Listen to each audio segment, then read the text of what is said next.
There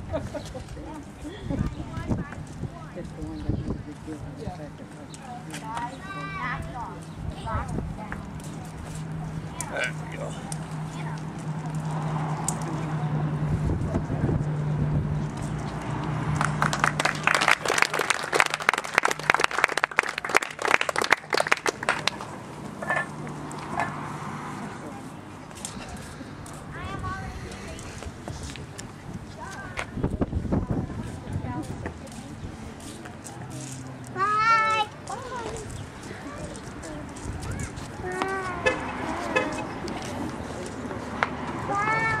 We'll spin it around at first, and then I'll see if I can't throw it around again. I've learned if you sweat too much, the bar gets sticky, and if you start to spin it, you go with it. If it sticks too much to you, so not my idea of a good time.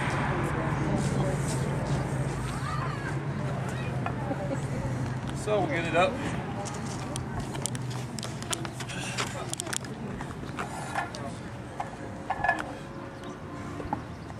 And around we go.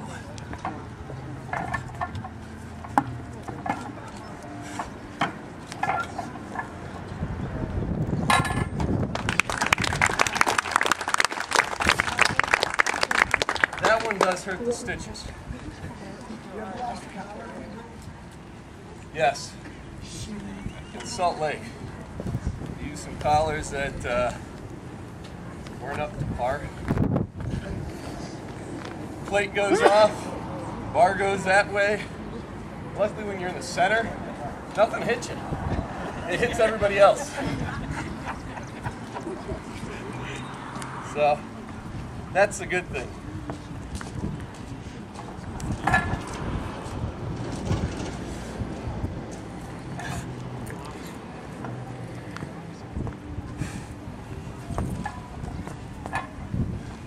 Scariest thing I ever did was this the first time.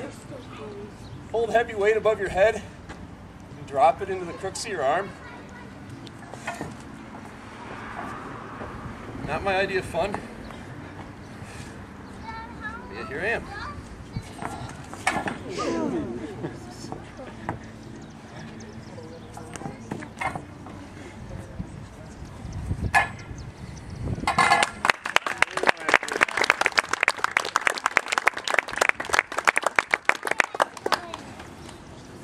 Let's see if I can do a better press on end. Give me a second here. Catch my breath. This does get a little tiring. Honey.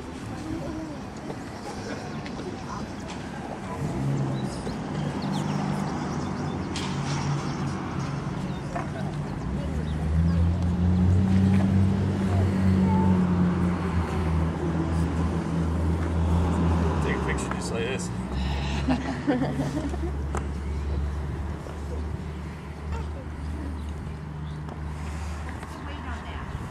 105 pounds total right now. The most I've done it with is 130. Some of the forces start to hit you. I can be a lot smoother at this weight. Roger's right now in the process of making me a custom globe-ended bar, which I think is going to turn out to be about 120-ish, around in that area. Nice thing is I'm not going to have the extras on the end. We've got the same dimension inside, which just helps when I do spin it, but it won't have the extra on the end, which I found that centrifugal force really adds a lot to it. So even though it'll be heavier, it should be a little bit more manageable as I spin it around. So it won't be as long. It'll just be over 5 feet. So it's crazy when you get into lifting. It's all physics. I mean, it's just applying physics, pulleys and levers with your body and moving things around. And if you can get the right angles and get the right leverage on it and have a big enough engine to move it, you can do it. Through talking with Roger and Pat and everybody else, I mean, Stu and everybody else that I can meet at these things. Yeah, the biggest muscle we train is the 4 inches between your ears. If you can truly believe that you can press this overhead standing on end and balance it, catch it on the way down, I'm like to be able to do it. Guys with the grip strength, the hammers, finger walking up, because he knew he could do it. He just didn't train it. You know, you don't start with 105 pounds throwing it around. I started with the bar. Sometimes that was scary. Then I put some training plates on it, a little bit more, build it to 130. Yeah, show, I'll come out here, do it with 105, make sure I don't drop it on my head.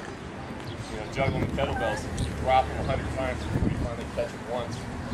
But you just keep working at it, and you start to see where the bell's going to fly through the air, where the weight's going to go. It's the same thing as a deadlift. Olympic lifters will all tell you the same thing. Practice and repetition, and a lot of frustration at times, but you drop things, you go, okay, don't do that again. Try it a different way. Once you get there, it moves on. And that's one thing I've learned a lot, is just stop thinking what you can't do and start figuring out what you can do. So with that, let's press this overhead. Just a little differently.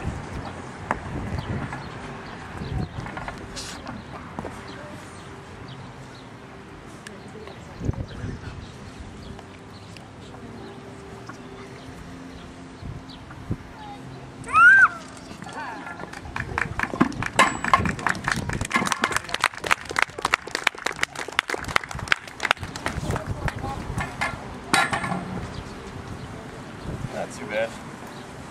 I'm going to leave it there before I do throw something out. Thank you.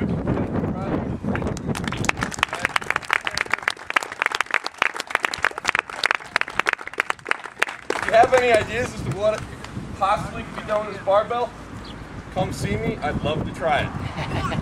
So, anything you can be done, let me know. I'm all ears. We'll do it again next year. For sure. All right, thank you, Andrew.